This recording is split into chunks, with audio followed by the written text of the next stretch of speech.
Assalamualaikum warahmatullahi wabarakatuh. Perkenalkan, nama saya Iswandi dengan NIM 2311211. Sebelumnya saya izin kepada Ibu dosen, Ibu Utin selaku pengampu mata kuliah pengembangan kurikulum PAI. Di sini saya akan menjawab sedikit pertanyaan sekaligus memenuhi sebagai kewajiban seorang peserta didik untuk melaksanakan tugas yang sudah dikasih. Di sini ada dua soal, ada dua pertanyaan. Yang mana pertama itu aspek penekanan kurikulum dalam kurikulum Merdeka itu adalah pengembangan profil pembelajaran pelajar Pancasila serta literasi dan numerasi. Jadi pertanyaannya itu, menurut saya, mengapa dalam kurikulum Merdeka itu menekankan pada dua poin tersebut, yang mana tadi kan ada 2 poin, profil pelajar Pancasila dan literasi numerasi. Baik, sini saya akan menjawab sedikit jawab soal dari soal tersebut. Perlu kita tekankan mengapa. Jadi pertanyaannya kan, kenapa harus diterapkan dalam kurikulum itu dari 2 aspek tadi. Yang pertama itu profil pelajar Pancasila itu yang mana tidak lepas daripada 6 poin. Beriman, bertakwa, berakhlak mulia, bernalar kritis, kreatif, mandiri, gotong royong, dan berbinekaan global. Jadi beriman, bertakwa, berakhlak mulia, kurikulum memang dituntut harus mengerti kebutuhan siswa ataupun peserta didik pada zaman sekarang ini kan, yang mana data mengatakan semuanya itu beriman. Banyak yang dilihat itu penurunan iman itu kan, bukan hanya pada zaman sekarang, zaman-zaman sebelumnya.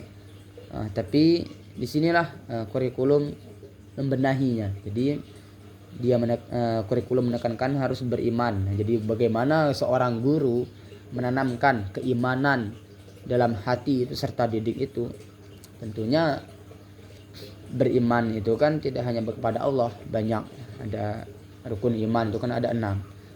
Itu nanti dijabarkan lagi beriman kepada Allah itu gimana, dan seterusnya sampai kodok dan kodar. Itu perlu. Jadi beriman, jadi percaya ya.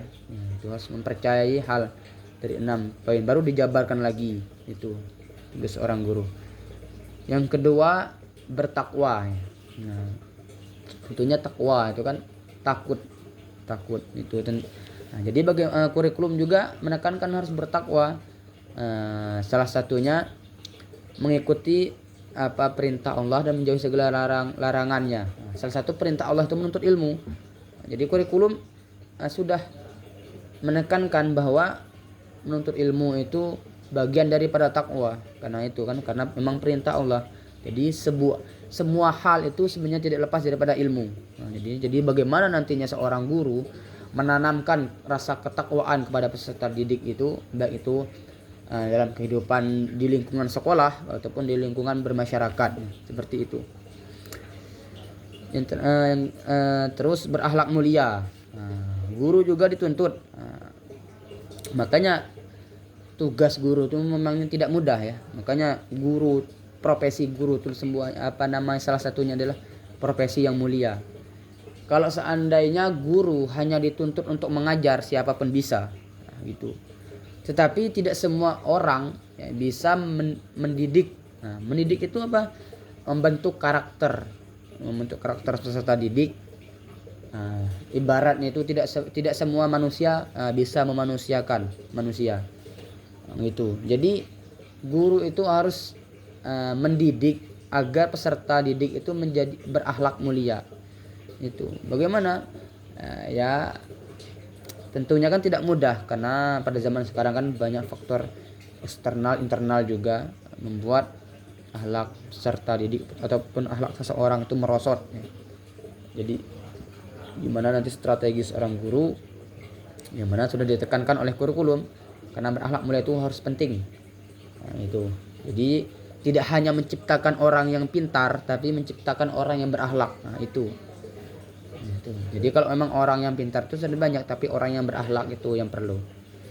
Nah, itu. Lanjut bernalar kritis. Nah, bernalar kritis juga penting ya. Agar kita itu tidak terfokus atau tidak terpaku pada teks-teks ataupun apa. Jadi bagaimana seorang guru dengan adanya penekanan dari kurikulum untuk menciptakan siswa atau peserta didik bernalar kritis ya.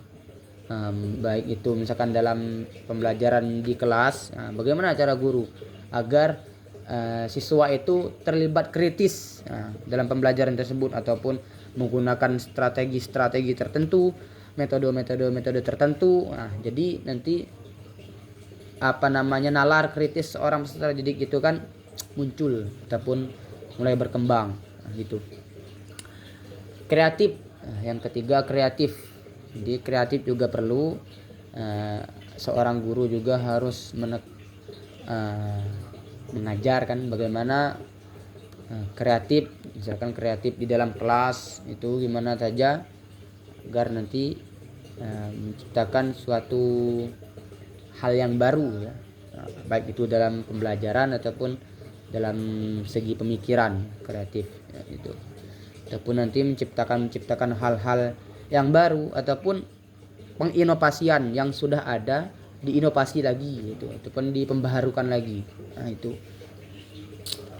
Jadi yang keempat mandiri. Nah, jadi seorang guru juga tidak hanya dituntut untuk mengajar, tetapi dituntut untuk bagaimana cara agar peserta didik itu mandiri. Nah, gimana? Ya itu tadi mandiri dalam arti kata misalkan guru itu memberi suatu masalah ataupun problem, bagaimana cara nanti seorang peserta didik itu menyelesaikannya dari masalah tersebut. Nanti jadi agar terbiasakan dia nanti menyelesaikan masalah itu dengan gimana nanti ataupun dengan musyawarah ataupun apa. Jadi mandiri gitu kan, tidak hanya jadi guru itu hanya fasilitator di kelas, hanya mengarahkan sedikit-sedikit. Nah, selebihnya itu peserta didiknya bagaimana cara agar dalam pembelajaran itu bisa sepenuhnya mendapat itu. Yang kelima gotong royong. Gotong royong juga perlu. Guru tentunya guru, lingkungan sekolah, lembaga, kurikulum juga menekankan gotong royong itu perlu agar menumbuhkan rasa silaturahmi, cinta terhadap mungkin sesama temannya nanti kan, karena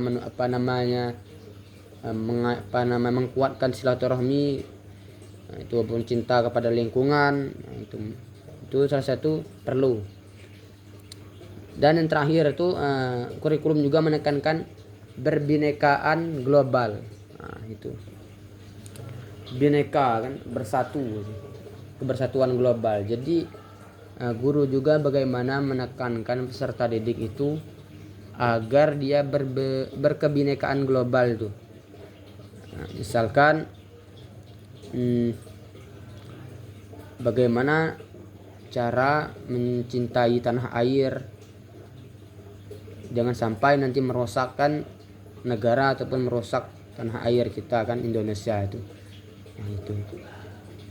Jadi penekanannya itu bukan sekedar nilai moral di dalam 6 poin itu, tetapi juga karena kondisi sosial global dan pendidikan Indonesia itu menuntut karakter kuat. Nah, itu tadi dari 6 poin itu, maka nanti akan terbentuk karakter peserta didik yang kuat sebagai pondasi kompetensi itu, yang terdapat pada beberapa alasan besar. Nanti kan ada alasan tertentu kenapa perlu dari 6 poin tersebut. Mungkin itu saja untuk pertanyaan yang pertama. Baiklah, pada soal yang kedua saya bacakan. Salah satu metode pembelajaran yang sering digunakan guru dalam kurikulum Merdeka adalah pembelajaran berbasis proyek. Salah satunya, jadi berarti masih banyak lagi hal-hal lain, misalkan PJBL ataupun yang lain. Banyak tema yang dapat digunakan untuk pembelajaran berbasis proyek. Itu berarti tema-tema apa saja yang berkait tema-tema masalah itu banyak untuk PJBL.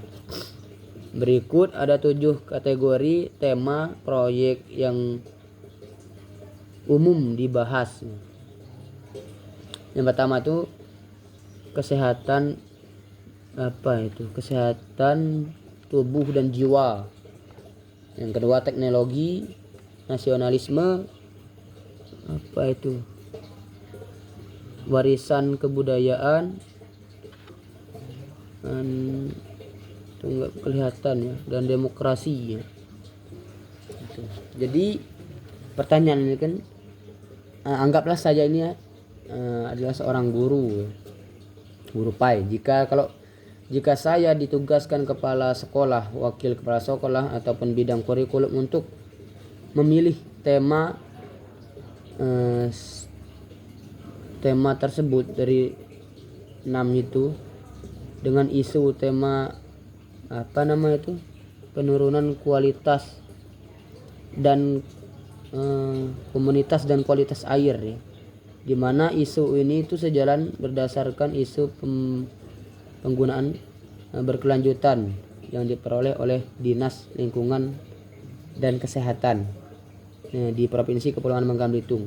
Pertanyaannya itu, menurut Anda atau menurut saya itu materi PAI apa yang cocok untuk memasukkan tema tersebut, tema misalkan penurunan kualitas dan komunitas air itu. Dan yang kedua, bagaimana rencana saya untuk mengimplementasikan pembelajaran yang diintegrasikan dengan tema tersebut menggunakan pembelajaran berbasis proyek. Baik, jadi saya akan coba jawab.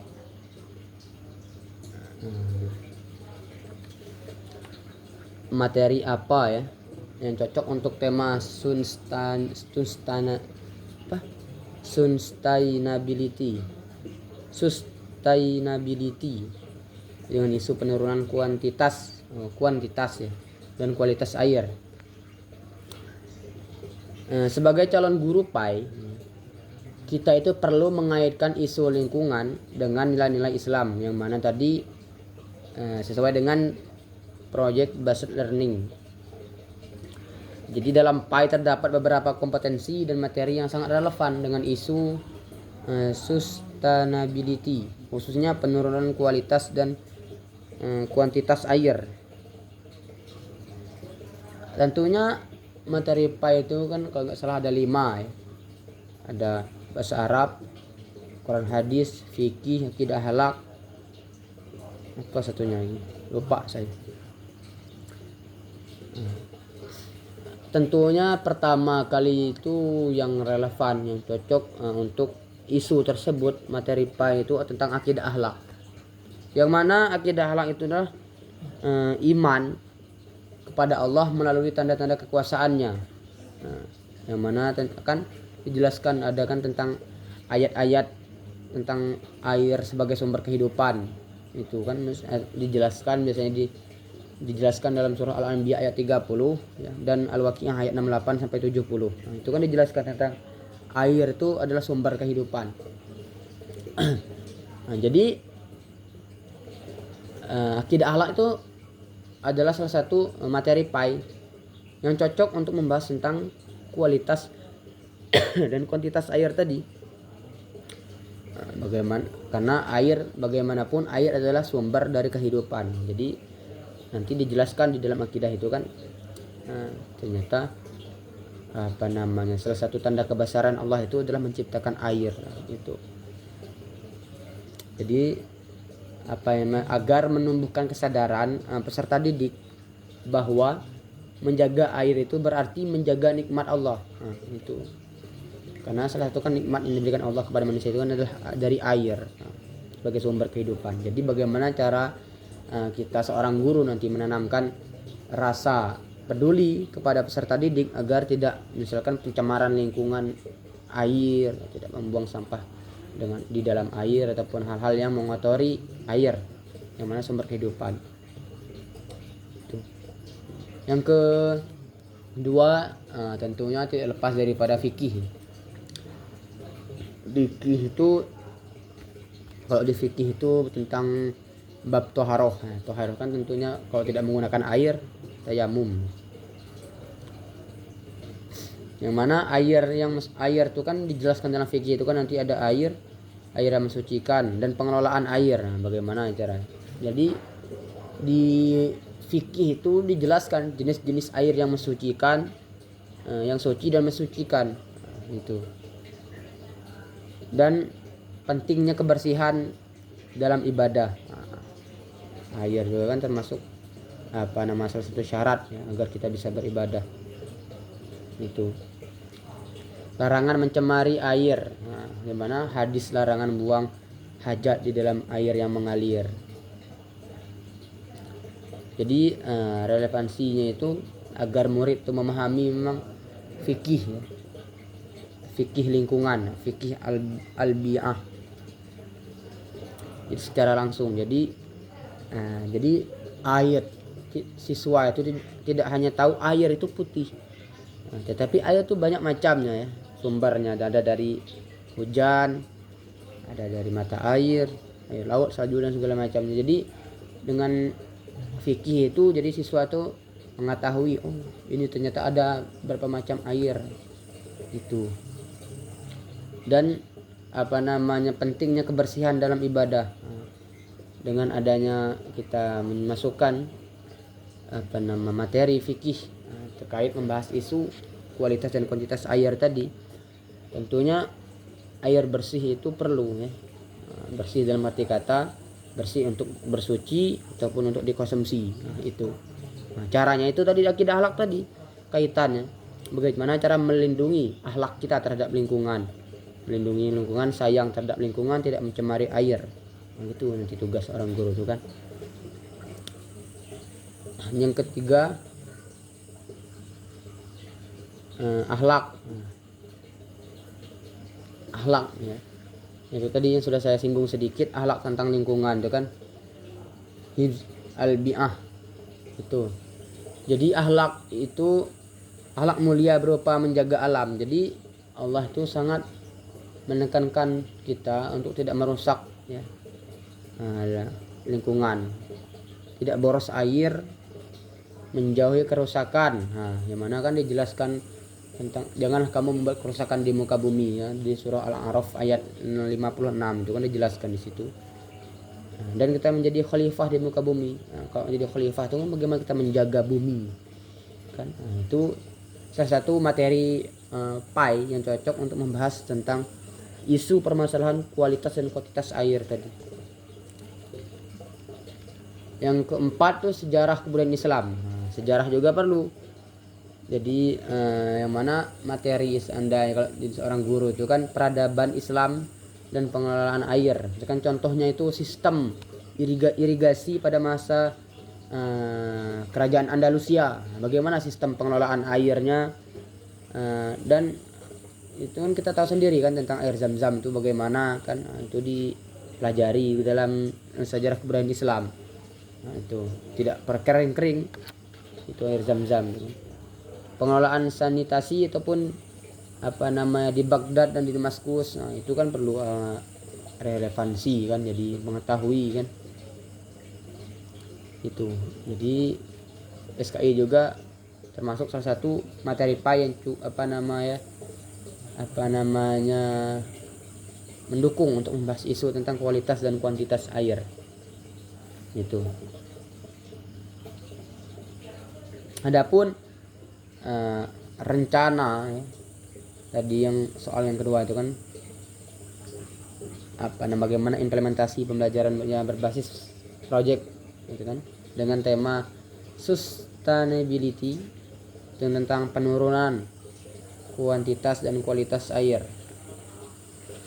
Tentunya kita harus identifikasikan dulu judulnya itu kan, sebagai itu kan air itu sebagai amanah.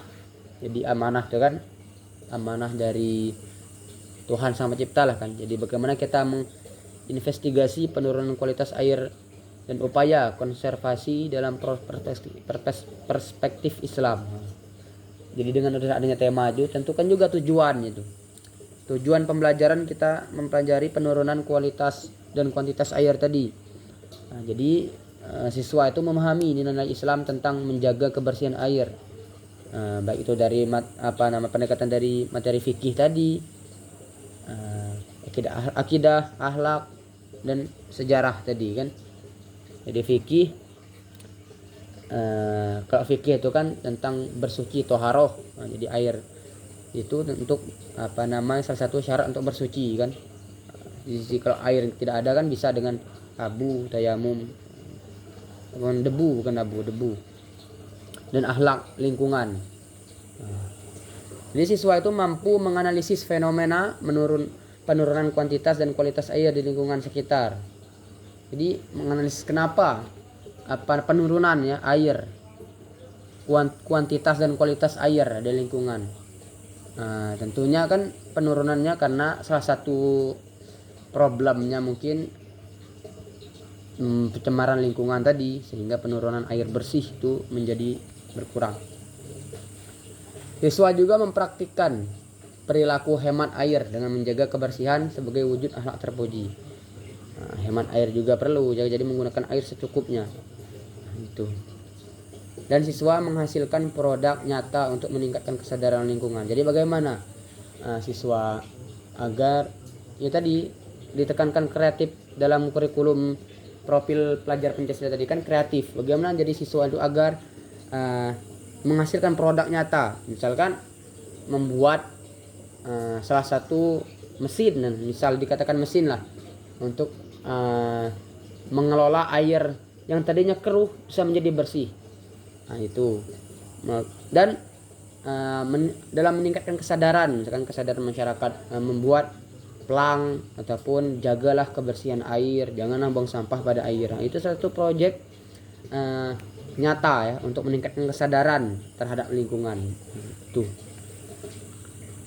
Nanti produk akhir dari proyek tersebut, jadi siswa itu menghasilkan salah satu ataupun kombinasi ya, poster edukasi air dan Islam. Ternyata air dan Islam itu tidak bisa dipisahkan.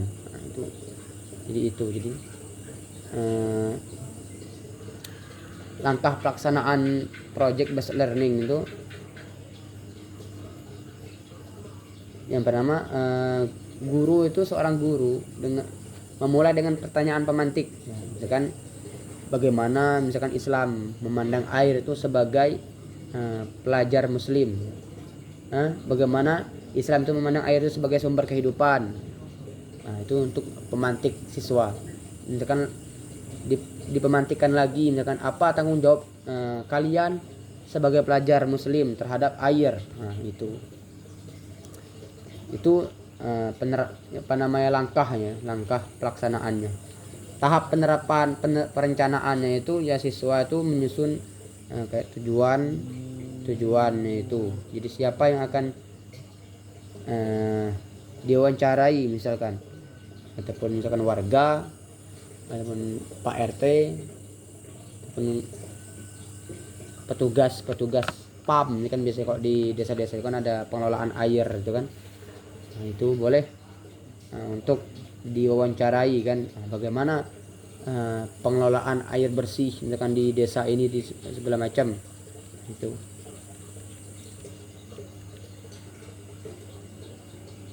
Dengan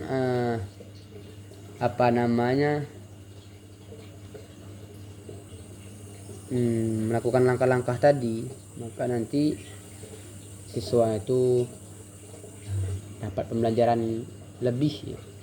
Pertama, mendapatkan pendekatan kepada masyarakat dan lain sebagainya, dan tentunya bukan hanya siswa, seluruhnya itu memang harus dituntut untuk mencintai lingkungan ya kan. Nah, itu.